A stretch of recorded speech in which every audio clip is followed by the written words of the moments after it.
श्रीशिवरक्षास्तोत्रम् चरितं देवदेवस्य महादेवस्य पावनम् अपारं परमोदारं चतुर्वर्गस्य साधनम् गौरीविनायकोपेतं पञ्चवक्त्रं त्रिनेत्रकं शिवं ध्यात्वा दशभुजं शिवरक्षां पठेन्नरः गंगाधरः शिरः पातु भालमर्धेन्दुशेखरः नयने मदनध्वंसी कर्णौ सर्पविभूषणः घ्राणं पातु पुरारातिर्मुखं पातु जगत्पतिः जिह्वां वागीश्वरः पातु कन्धरां शितिकन्धरः स्त्रीकण्ठः पातु मे कण्ठं स्कन्धौ विश्वधुरन्धरः भुजौ भूभारसंहर्ता करौ पातु पिनाग्धृक हृदयं शङ्करः पातु जठरं गिरिजापतिः नाभिं मृत्युञ्जयः पातु कटिव्याघ्रजिनाम्बरः सक्थिनी पातु दीनार्त शरणागतवत्सलः ऊरू महेश्वरः पातु जानुनी जगदीश्वरः जङ्घे पातु जगत्कर्ता गुल्फौ पातु गणाधिपः चरणौ करुणासिन्धुः सर्वाङ्गानि सदाशिवः एतां शिवबलोपेतां रक्षां यः सुकृती पठेत् स भुक्त्वा सकलान् कामान् शिवसायुज्यमाप्नुयात् ग्रहभूतपिशाचाद्यास्त्रैलोक्ये विचरन्ति ये दूरादाशु पलायन्ते शिवनामाभिरक्षणात् अभयं करनामेदं कवचं पार्वतीपतेः भक्त्या बिभर्ति यः कण्ठे तस्य वश्यं जगत्त्रयम् इमां नारायणः स्वप्ने शिवरक्षां यथा दिशत प्रातरुत्थाय योगीन्द्रो याज्ञवल्क्यस्तथा लिखत चरितं देवदेवस्य महादेवस्य पावनम् अपारं परमोदारं चतुर्वर्गस्य साधनम् गौरीविनायकोपेतं पञ्चवक्त्रं त्रिनेत्रकं शिवं ध्यात्वा दशभुजं शिवरक्षां पठेन्नरः गंगाधरः शिरः पातु भालमर्धेन्दुशेखरः नयने मदनध्वंसी कर्णौ सर्पविभूषणः घ्राणं पातु पुरारातिर्मुखं पातु जगत्पतिः जिह्वां वागीश्वरः पातु कन्धरां शितिकन्धरः स्त्रीकण्ठः पातु मे कण्ठं स्कन्धौ विश्वधुरन्धरः भुजौ भूभारसंहर्ता करौ पातु पिनाग्धृक हृदयं शङ्करः पातु जठरं गिरिजापतिः नाभिं मृत्युञ्जयः पातु कटिव्याघ्रजिनाम्बरः सक्थिनी पातु दीनार्त शरणागतवत्सलः ऊरू महेश्वरः पातु जानुनी जगदीश्वरः जङ्घे पातु जगत्कर्ता गुल्फौ पातु गणाधिपः चरणौ करुणासिन्धुः सर्वाङ्गानि सदाशिवः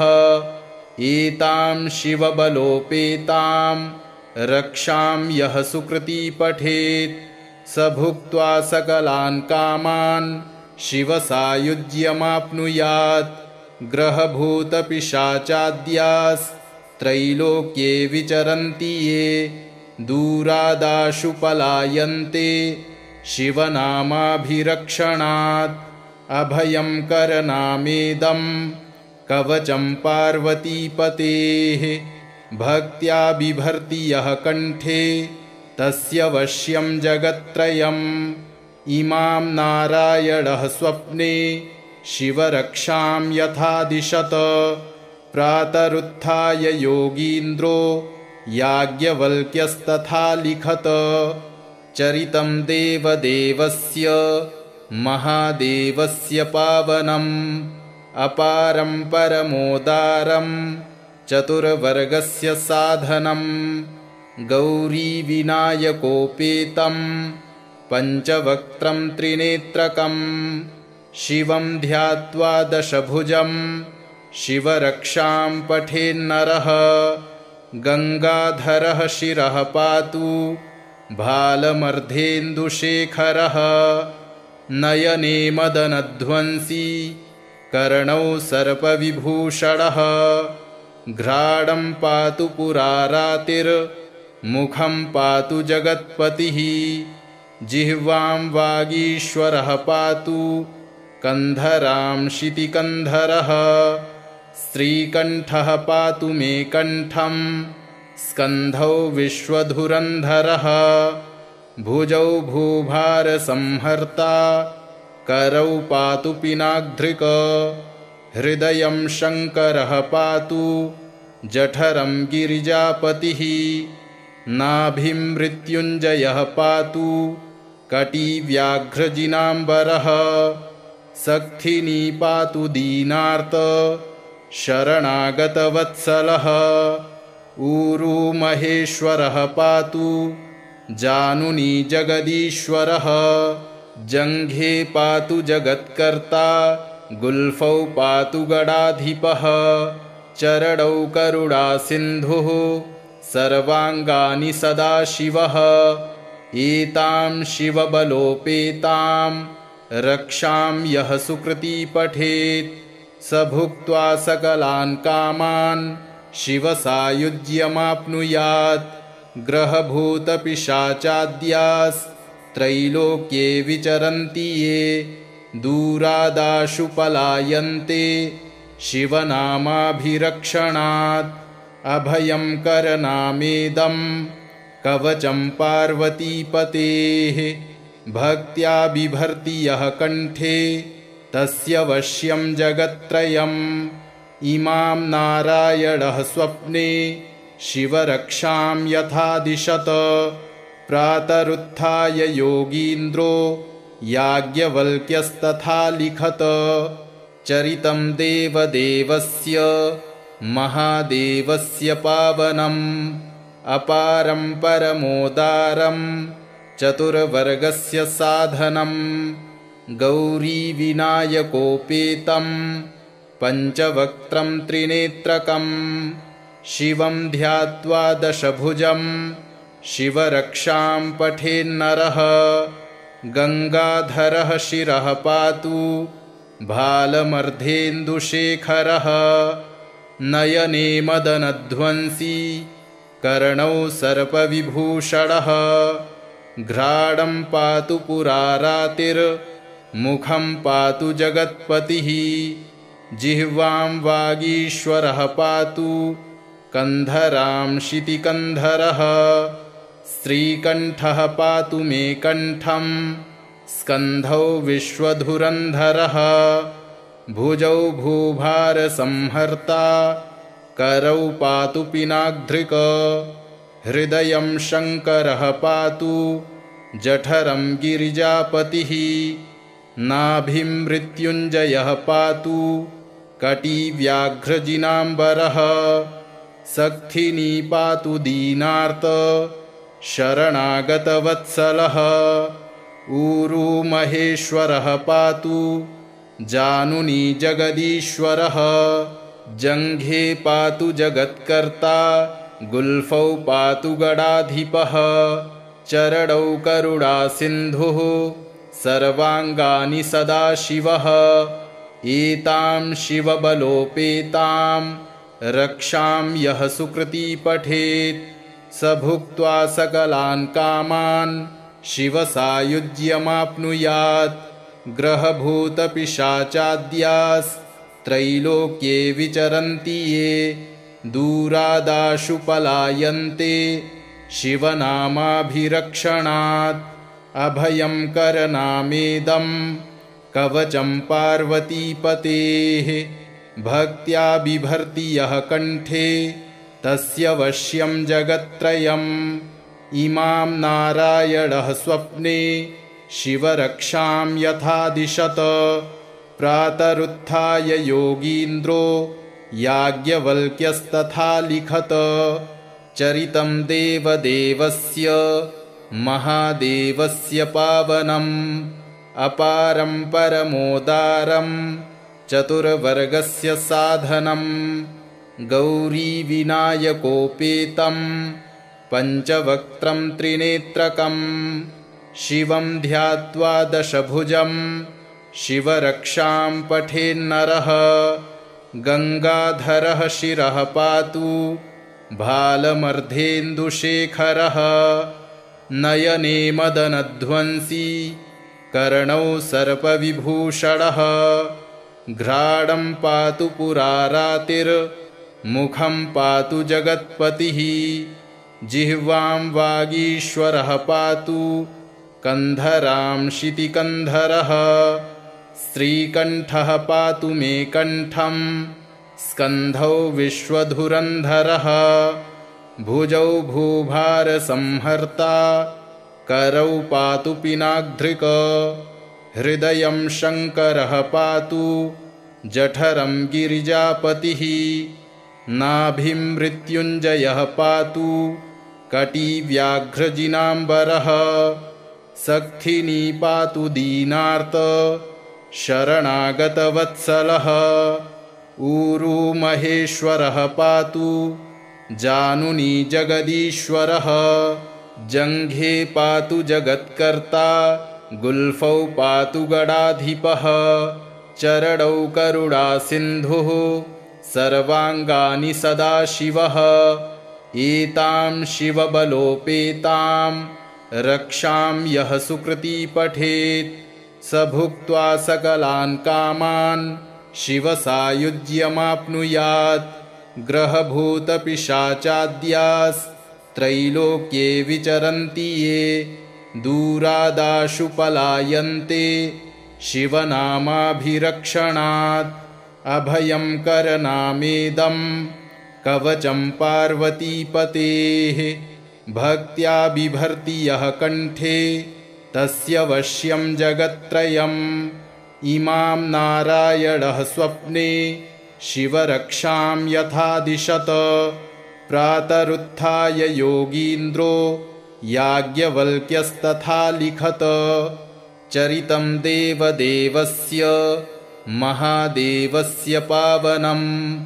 अपारं परमोदारं चतुर्वर्गस्य साधनं गौरीविनायकोपेतं पञ्चवक्त्रं त्रिनेत्रकं शिवं ध्यात्वा दशभुजं शिवरक्षां पठेन्नरः गङ्गाधरः शिरः पातु भालमर्धेन्दुशेखरः नयने मदनध्वंसी कर्णौ सर्पविभूषणः घ्राणं पातु पुरारातिर्मुखं पातु जगत्पतिः जिह्वां वागीश्वरः पातु कन्धरां शितिकन्धरः श्रीकण्ठः पातु मे कण्ठं स्कन्धौ विश्वधुरन्धरः भुजौ भूभारसंहर्ता करौ पातु पिनाग्धृक हृदयं शङ्करः पातु जठरं गिरिजापतिः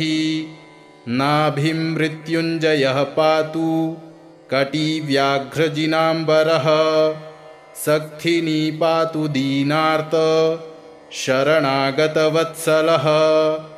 ऊरू महेश्वरः पातु जानुनी जगदीश्वरः जङ्घे पातु जगत्कर्ता गुल्फौ पातु गडाधिपः चरणौ करुणासिन्धुः सर्वाङ्गानि सदाशिवः एतां शिवबलोपेतां रक्षां यः सुकृती पठेत् स भुक्त्वा सकलान् कामान् शिवसायुज्यमाप्नुयात् ग्रहभूतपिशाचाद्यास्त्रैलोक्ये विचरन्ति ये दूरादाशु पलायन्ते शिवनामाभिरक्षणात् अभयं करनामेदं कवचं पार्वतीपतेः भक्त्या बिभर्ति यः कण्ठे तस्य वश्यं जगत्त्रयम् इमां नारायणः स्वप्ने शिवरक्षां यथा दिशत प्रातरुत्थाय योगीन्द्रो याज्ञवल्क्यस्तथा लिखत चरितं देवदेवस्य महादेवस्य पावनम् अपारं परमोदारं चतुर्वर्गस्य साधनं गौरीविनायकोपेतं पञ्चवक्त्रं त्रिनेत्रकं शिवं ध्यात्वा दशभुजं शिवरक्षां पठेन्नरः गङ्गाधरः शिरः पातु भालमर्धेन्दुशेखरः नयने मदनध्वंसी कर्णौ सर्पविभूषणः घ्राणं पातु पुरारातिर्मुखं पातु जगत्पतिः जिह्वां वागीश्वरः पातु कन्धरां शितिकन्धरः स्त्रीकण्ठः पातु मे कण्ठं स्कन्धौ विश्वधुरन्धरः भुजौ भूभारसंहर्ता करौ पातु पिनाग्धृक हृदयं शङ्करः पातु जठरं गिरिजापतिः नाभिं मृत्युञ्जयः पातु कटिव्याघ्रजिनाम्बरः सक्थिनी पातु दीनार्त शरणागतवत्सलः ऊरू महेश्वरः पातु जानुनी जगदीश्वरः जङ्घे पातु जगत्कर्ता गुल्फौ पातु गडाधिपः चरणौ करुणासिन्धुः सर्वाङ्गानि सदाशिवः एतां शिवबलोपेतां रक्षां यः सुकृती पठेत् स भुक्त्वा सकलान् कामान् शिवसायुज्यमाप्नुयात् ग्रहभूतपिशाचाद्यास्त्रैलोक्ये विचरन्ति ये दूरादाशु पलायन्ते शिवनामाभिरक्षणात् अभयं करनामेदं कवचं पार्वतीपतेः भक्त्या बिभर्ति यः कण्ठे तस्य वश्यं जगत्त्रयम् इमां नारायणः स्वप्ने शिवरक्षां यथा दिशत प्रातरुत्थाय योगीन्द्रो याज्ञवल्क्यस्तथा लिखत चरितं देवदेवस्य महादेवस्य पावनम् अपारं परमोदारं चतुर्वर्गस्य साधनं गौरीविनायकोपेतं पञ्चवक्त्रं त्रिनेत्रकं शिवं ध्यात्वा दशभुजं शिवरक्षां पठेन्नरः गङ्गाधरः शिरः पातु भालमर्धेन्दुशेखरः नयने मदनध्वंसी कर्णौ सर्पविभूषणः घ्राणं पातु पुरारातिर्मुखं पातु जगत्पतिः जिह्वां वागीश्वरः पातु कन्धरां शितिकन्धरः स्त्रीकण्ठः पातु मे कण्ठं स्कन्धौ विश्वधुरन्धरः भुजौ भूभारसंहर्ता करौ पातु पिनाग्धृक हृदयं शङ्करः पातु जठरं गिरिजापतिः नाभिं मृत्युञ्जयः पातु कटिव्याघ्रजिनाम्बरः सक्थिनी पातु दीनार्त शरणागतवत्सलः ऊरू महेश्वरः पातु जानुनी जगदीश्वरः जङ्घे पातु जगत्कर्ता गुल्फौ पातु गडाधिपः चरणौ करुणासिन्धुः सर्वाङ्गानि सदाशिवः एतां शिवबलोपेतां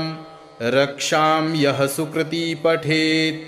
स भुक्त्वा सकलान् कामान् शिवसायुज्यमाप्नुयात् ग्रहभूतपिशाचाद्यास्त्रैलोक्ये विचरन्ति ये दूरादाशु पलायन्ते शिवनामाभिरक्षणात् अभयं करनामेदं कवचं पार्वतीपतेः भक्त्या बिभर्ति यः कण्ठे तस्य वश्यं जगत्त्रयम् इमां नारायणः स्वप्ने शिवरक्षां यथा दिशत प्रातरुत्थाय योगीन्द्रो याज्ञवल्क्यस्तथा लिखत चरितं देवदेवस्य महादेवस्य पावनम् अपारं परमोदारं चतुर्वर्गस्य साधनं गौरीविनायकोपेतं पञ्चवक्त्रं त्रिनेत्रकं शिवं ध्यात्वा दशभुजं शिवरक्षां पठेन्नरः गङ्गाधरः शिरः पातु भालमर्धेन्दुशेखरः नयने मदनध्वंसी कर्णौ सर्पविभूषणः घ्राणं पातु पुरारातिर्मुखं पातु जगत्पतिः जिह्वां वागीश्वरः पातु कन्धरां शितिकन्धरः श्रीकण्ठः पातु मे कण्ठं स्कन्धौ विश्वधुरन्धरः भुजौ भूभारसंहर्ता करौ पातु पिनाग्धृक हृदयं शङ्करः पातु जठरं गिरिजापतिः नाभिं मृत्युञ्जयः पातु कटिव्याघ्रजिनाम्बरः सक्थिनी पातु दीनार्त शरणागतवत्सलः ऊरू महेश्वरः पातु जानुनी जगदीश्वरः जङ्घे पातु जगत्कर्ता गुल्फौ पातु गणाधिपः चरणौ करुणासिन्धुः सर्वाङ्गानि सदाशिवः एतां शिवबलोपेतां रक्षां यः सुकृती पठेत् स भुक्त्वा सकलान् कामान् शिवसायुज्यमाप्नुयात् ग्रहभूतपिशाचाद्यास्त्रैलोक्ये विचरन्ति ये दूरादाशु पलायन्ते शिवनामाभिरक्षणात् अभयं करनामेदं कवचं पार्वतीपतेः भक्त्या बिभर्ति यः कण्ठे तस्य वश्यं जगत्त्रयम् इमां नारायणः स्वप्ने शिवरक्षां यथा दिशत प्रातरुत्थाय योगीन्द्रो याज्ञवल्क्यस्तथा लिखत चरितं देवदेवस्य महादेवस्य पावनम् अपारं परमोदारं चतुर्वर्गस्य साधनं गौरीविनायकोपेतं पञ्चवक्त्रं त्रिनेत्रकं शिवं ध्यात्वा दशभुजं शिवरक्षां पठेन्नरः गङ्गाधरः शिरः पातु भालमर्धेन्दुशेखरः नयने मदनध्वंसी कर्णौ सर्पविभूषणः घ्राणं पातु पुरारातिर्मुखं पातु जगत्पतिः जिह्वां वागीश्वरः पातु कन्धरां शितिकन्धरः श्रीकण्ठः पातु मे कण्ठं स्कन्धौ विश्वधुरन्धरः भुजौ भूभारसंहर्ता करौ पातु पिनाग्धृक हृदयं शङ्करः पातु जठरं गिरिजापतिः नाभिं मृत्युञ्जयः पातु कटिव्याघ्रजिनाम्बरः सक्थिनी पातु दीनार्त शरणागतवत्सलः ऊरू महेश्वरः पातु जानुनी जगदीश्वरः जङ्घे पातु जगत्कर्ता गुल्फौ पातु गडाधिपः चरणौ करुणासिन्धुः सर्वाङ्गानि सदाशिवः एतां शिवबलोपेतां रक्षां यः सुकृती पठेत् स भुक्त्वा सकलान् कामान् शिवसायुज्यमाप्नुयात् ग्रहभूतपिशाचाद्यास्त्रैलोक्ये विचरन्ति ये दूरादाशु पलायन्ते शिवनामाभिरक्षणात् अभयं करनामेदं कवचं पार्वतीपतेः भक्त्या बिभर्ति यः कण्ठे तस्य वश्यं जगत्त्रयम् इमां नारायणः स्वप्ने शिवरक्षां यथा दिशत प्रातरुत्थाय योगीन्द्रो याज्ञवल्क्यस्तथा लिखत चरितं देवदेवस्य महादेवस्य पावनम् अपारं परमोदारं चतुर्वर्गस्य साधनं गौरीविनायकोपेतं पञ्चवक्त्रं त्रिनेत्रकं